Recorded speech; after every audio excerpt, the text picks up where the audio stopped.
Existem crimes que ninguém descobre. Existem segredos que comunidades inteiras guardam por gerações, passando de boca em boca como se fosse um peso que precisasse ser compartilhado para não esmagar uma única pessoa. Essa é uma delas, uma história real.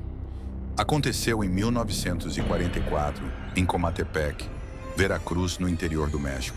Uma história de uma mulher chamada Rita, de 3 bebês desaparecidos, de uma multidão furiosa e de algo que a polícia nunca conseguiu explicar.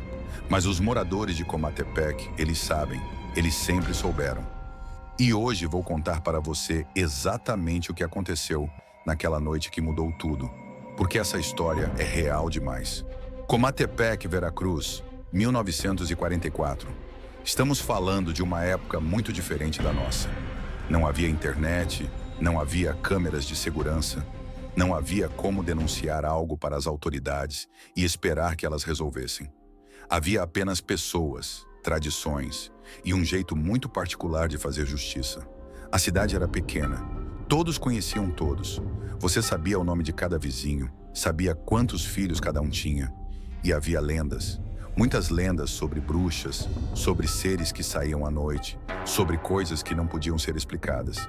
Histórias que os pais contavam para os filhos antes de dormir. Histórias que as avós sussurravam para as netas. Histórias que todos conheciam, mas que ninguém queria que fossem verdadeiras. Porque quando uma lenda se torna real, quando o impossível passa a existir no seu quintal, tudo muda. Tudo começou com uma mãe, uma mulher sozinha, viúva, havia perdido seu marido e ficou com um filho recém-nascido. Ela era pobre, vivia em uma casa simples, mas tinha seu bebê. Tinha a razão de acordar todos os dias. Uma noite, ela colocou o bebê para dormir. Fez tudo como sempre fazia. Cantou uma canção de ninar, cobriu a criança com um lençol, fechou os olhos pequenos daquele ser que era sua vida inteira e saiu do quarto. Saiu apenas por um momento, apenas alguns minutos. Talvez tenha ido beber água, talvez tenha ido ao banheiro, talvez tenha apenas saído para respirar um pouco, porque ser mãe sozinha é exaustivo. Quando voltou, a cama estava vazia. Não havia sinais de arrombamento. Não havia vidro quebrado. Não havia porta forçada. A janela estava fechada. A porta estava fechada. Tudo estava exatamente como deveria estar, exceto pelo fato de que o bebê tinha desaparecido. A mãe começou a gritar. Começou a procurar por toda a casa. Procurou debaixo da cama, no armário, em cada canto, em cada sombra. Mas o bebê tinha desaparecido sem deixar rastros. Os sinos da igreja tocaram. Naquela época, quando os sinos tocavam no meio da noite, significava que algo grave havia acontecido. Todos os moradores saíram de suas casas. Homens, mulheres, crianças. Todos descalços, ainda meio adormecidos, mas todos com a mesma expressão de medo no rosto. Começaram a procurar. Vasculharam cada canto da cidade. Procuraram nas ruas, nos campos, nas casas abandonadas. Mas o bebê havia desaparecido sem deixar rastros. Como se tivesse sido levado por algo que não deixava evidências. Como se tivesse sido levado por algo que não era humano. 3 meses depois, outro bebê desapareceu. Desta vez não era de uma mãe sozinha, era de um casal. Os dois estavam acordados. Os dois estavam cuidando da criança. Os dois estavam fazendo tudo certo. Mas em um momento de distração, em apenas alguns segundos, ouviram um grito abafado. Um som que não era normal. Um som que vinha de dentro do quarto onde o bebê dormia. Correram. Correram o mais rápido que conseguiram. Abriram a porta do quarto e viram algo que os deixou em choque absoluto. A janela estava aberta. Estava segura antes. Eles tinham certeza. Tinham fechado todas as janelas. Tinham verificado.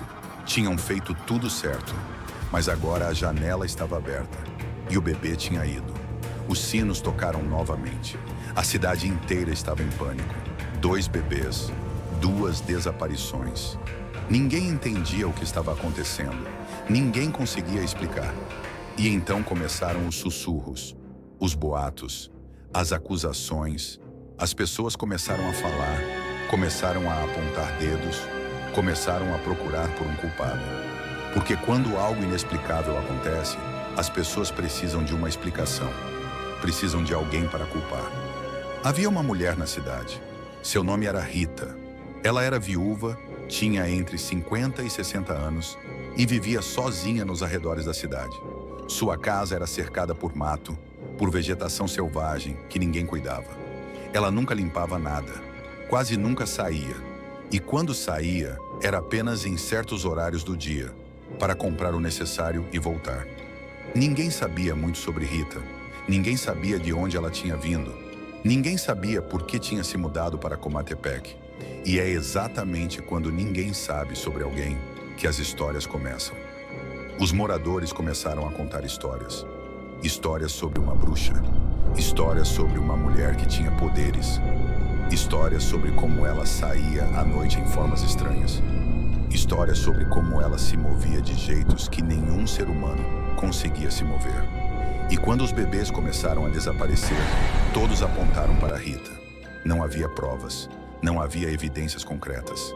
Apenas suspeita, apenas medo, apenas a necessidade de encontrar alguém para culpar.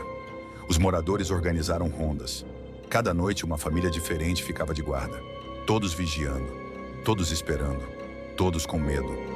E foi durante essas rondas que viram algo que confirmou suas piores suspeitas. À noite, quando a escuridão tomava conta da cidade, os moradores viam algo estranho saindo da casa de Rita. Não era exatamente uma pessoa. Era como uma bola de fogo, uma luz vermelha que subia, subia, subia, cada vez mais alto, até desaparecer no céu como um balão. E essa bola de fogo se movia em direção a outras casas, se movia em direção aos bebês. Os moradores começaram a falar abertamente. Rita era uma bruxa. Ela tinha poderes. Ela estava roubando bebês. E ninguém sabia por quê. 3 meses depois do segundo desaparecimento, um terceiro bebê desapareceu. Desta vez, de um casal que tinha acabado de ter um filho. Eles estavam felizes. Estavam celebrando. E então, em uma noite, tudo foi embora. A cidade inteira estava furiosa. 3 bebês, 3 famílias destruídas, 3 vidas que desapareceram sem explicação. E ninguém fazia nada. Mas desta vez, havia uma testemunha. Um dos vizinhos havia visto Rita saindo de sua casa. E ele a seguiu. O que ele viu o deixou em choque absoluto. Ele descreveu que Rita se movia de uma forma impossível, como se estivesse no teto, como se pulasse de um lugar para outro, como se desafiasse as leis da física. E ela carregava algo, uma sacola, e dentro da sacola havia algo se movimentando.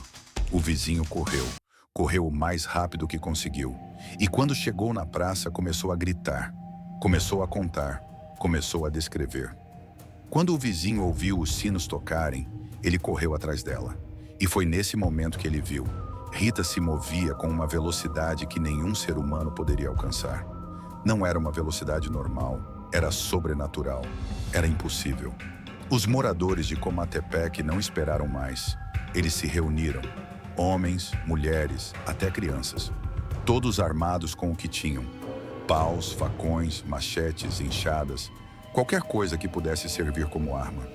Todos furiosos, todos querendo justiça, e se dirigiram para a casa de Rita.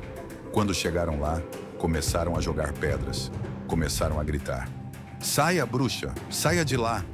Queriam sangue, queriam vingança. Rita saiu de sua casa, negou tudo. Disse que não era uma bruxa, que não tinha ninguém, que não sabia do que estavam falando, mas ninguém acreditava. Havia um homem na multidão. Seu nome era Dom Seferino. Ele era conhecido por ser justo, por ser honesto. Enquanto a multidão gritava, Dom Seferino levantou a mão. Pediu silêncio. Vamos fazer isso direito, disse ele. Vamos entrar em sua casa. Vamos procurar. Se não encontrarmos nada, deixamos em paz. Se encontrarmos, então fazemos o que for necessário. Rita concordou. Permitiu que 3 homens entrassem em sua casa. Dom Seferino era um deles. Entraram. Procuraram. A casa era pequena, apenas um quarto, uma cama, alguns pertences. Nada de estranho, nada que pudesse ser usado como prova. Saíram e disseram para essa multidão, não há nada aqui. Mas naquele exato momento já ouviram algo, um choro de bebê. Não era um choro normal, era um choro abafado, um choro que vinha de fora. Todos pararam, todos ficaram em silêncio, todos ouviram. "Vem de trás da casa", disse alguém. Todos correram, e lá, pendurada em uma árvore com cerca de 3 metros de altura, havia uma sacola que se movia, uma sacola de onde vinha o choro. Um dos homens subiu na árvore, subiu rápido, cortou a sacola com um facão, abriu, e lá dentro havia um bebê, vivo, assustado, mas vivo. Era o filho do casal que tinha perdido o bebê 3 meses antes. A multidão enlouqueceu. Toda a raiva, todo o medo, toda a frustração dos últimos meses explodiram em um instante. Eles trancaram Rita em sua própria casa. Começaram a derramar líquido inflamável ao redor da casa. Começaram a preparar o fogo. E então acenderam. Enquanto a casa queimava, Rita gritava. Mas não era um grito humano. Era um grito animal. Era como se ela estivesse transformando em algo enquanto as chamas a consumiam. E entre os gritos, ela amaldiçoava. Amaldiçoava a cidade inteira. Amaldiçoava o rancho. Amaldiçoava todos. As chamas consumiram tudo. A casa virou cinzas. Rita desapareceu. Mas aqui está a parte que ninguém consegue explicar. Até hoje, ninguém consegue construir nada naquele terreno. Desde 1944, nenhuma família conseguiu habitar aquele lugar.